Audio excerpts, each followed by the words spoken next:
again, really excited to be here at this draft, excited about another step in building the foundation for a Stanley Cup winner. We're excited about the 6th and the 12th pick.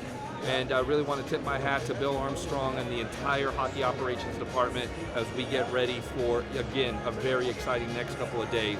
In terms of the organization, a couple of comments. Number one, we really did have mullet magic last year. Not only did we have the 9th best home record, we actually had a 10% increase in ticket revenue despite a 75% reduction in capacity. We had more premium revenue, more F&B revenue, and the 3rd highest average ticket price. So from a business perspective, it was fantastic. Obviously, a temporary location. In terms of commitment, our season ticket members are renewing at a highest percentage that we've ever had in the history of the organization. Our corporate sponsors are actually not only renewing, but increasing. We're going to make a big announcement in the medical space next week, or in 2 weeks from now. And then you've clearly heard the commitment from the NHL supporting us and remaining in the Valley. As far as arena update, we're taking a different tack. We're putting several options into play. We have over a dozen sites that we have had conversations with. We have half a dozen of those that we think are going to go to that next step. We have nothing to announce right now, but as you heard, Commissioner Gary Bettman said he expects something after the first of the year. Based on our timing, we believe that is going to be the right timeline. We remain committed to finding a location in the Valley, and in particular in the East Valley. So in that Scottsdale, Phoenix, Mesa, Gilbert, 101 corridor, that's where we're targeted. We're committed to still a privately funded sports and entertainment district with all of the uses.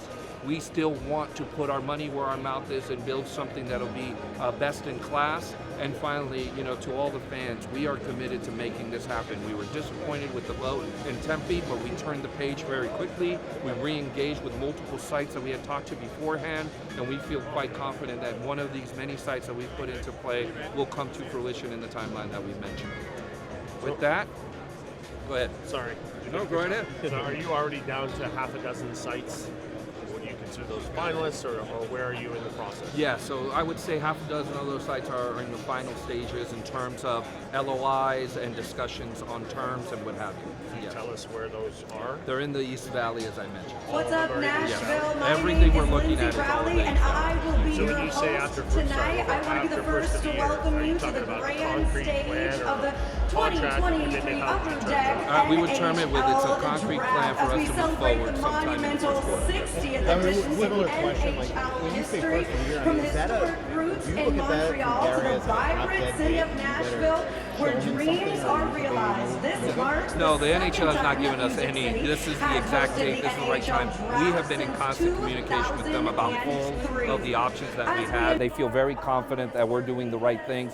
We've told them that one of the things we want to avoid is a public referendum, and everything that we're looking at is hopefully to have this be something that would avoid that. Oh, so you wouldn't have to have a public vote on any of these sites? That's what we're aiming to try to have. Okay. Given how much you've delayed construction, and the fact that it might take an arena 2 years, say, to build, what do you do with the mullet, and will you stay at the mullet for that duration, or is that the plan? Well, obviously, we had a commitment to be at the mullet for 3 years with a 1-year extension under the Tempe plan. And if you recall, under that Tempe proposal, we had a year of remediation. So we're still very much within that same timeline. And every site that we're looking at is to be acquire, move forward, be shovel ready, and be still in the same time frame as we would have been in Tempe. And how do you respond to Marty Walsh saying what the situation is with that arena is not good for the game?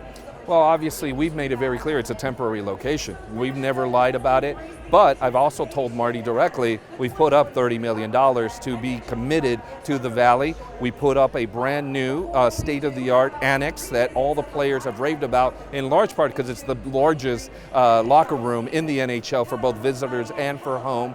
And so I understand his commentary. We share the fact that it is a temporary location, and we've never tried to hide that fact. Gary's comments on Sportsnet were a bit more, I say, emphatic about knowing something concrete by mid-season. Do you expect that you need to have at least a site and a firm plan in place by mid-season for Gary? I think so, and that's what we talked to them about. Okay. We've said, listen, this is what we're aiming for, and we understand no one wants to resolve this more than we do. The uncertainty is not good for us either, and we are doing everything we can to create a certainty. Is there a possibility you come to Gary with more than one site, or do you think you have to have a specific plan by mid-season? Well, I think a specific plan could include multiple sites. Okay. It could say, hey, we have these options. This is what needs to happen in order to get it finalized and resolved. And one of the things we don't want to put ourselves in a situation is to have only one solution. Right. And that's why we're putting multiple options on the table. But do you think that would be enough to satisfy the league? Well, I think what they want to see is they want to see a result, just like we do. Did you find decide on or identify these sites post referendum? I'm guessing that's No, many of those we had already identified prior to. We had really zoned in on the Tempe site, one, because it was owned by the city. It was a landfill that we thought we could convince folks it would be important to remediate, and we had struck a deal that we thought was very, very positive for the city of Tempe. So we had multiple sites. Many of those we've re-engaged that are very, very strong. They're in the area of the valley that we want to be in, and so and again, they're also very much so places that we could put our investment in. Could you reiterate for people who maybe don't understand the layout of this market, why the East Valley, why that corridor is right for the Coyotes? Yeah, I think it's a couple of reasons, as you know quite well, Craig. First and foremost, it's the heat map of where our fan base is. It's also the heat map as to where the population growth and the corporate growth is happening. And quite frankly, when you look at the affluent communities in terms of where there is growth that's happening because of business, because of job creation, because of home ownership creation, the East Valley is where there is significant amount of growth, and quite frankly, it's where a business like ours should be located. That's where the vast majority of your premium season ticket holders come from. Premium season ticket holders, corporate partners, just in general, it's where the heat map of the fan base is. Can you take parts of your Tempe plan and apply them to the new sites, or is everything, can that help you move quicker? Absolutely. What you guys saw in terms of the renderings, that's still our vision. That's still the vision. One, all the uses, right? Mm-hmm. So it's not just an arena, it's a practice facility, theater, entertainment, retail.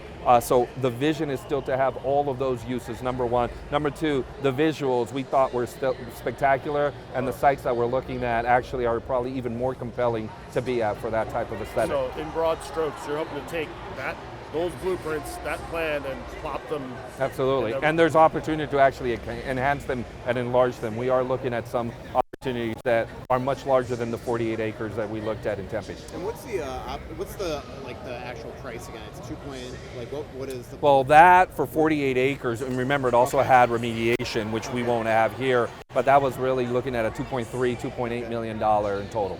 And here's a dumb sports writer question. When you say no public referendum, does that mean you're going to fully fund it? We've always said that we were going to fully fund it. What happens is in Arizona, municipal acts are subject to referendum. What we're looking at is opportunities where we wouldn't face that type of public vote. There may be other administrative oversight that needs to happen when you're talking about land use or what have you, but our goal is to try to get to a straight line and have a resolution as quickly as possible. So is it safe to say you're looking to buy privately owned land then? There is privately owned, but there's also publicly owned land that is also into play. And there's also tribal land as well that we're having conversations, which would be long-term land leases. But if you use the publicly owned land, you wouldn't need a vote? Publicly owned land that could be sold to you. Okay. So let's be honest. The vote has spooked you. You don't want to vote. I think referendums have proven to be very difficult, not just for us. Yeah. You look at the Islanders, you look at the Columbus Blue Jackets, you look at the backlash that certain other sports teams in other sports leagues are having. It's very clear that I think there is a narrative that this isn't what really the public wants to approve via a vote, and so we're looking at other options. Okay.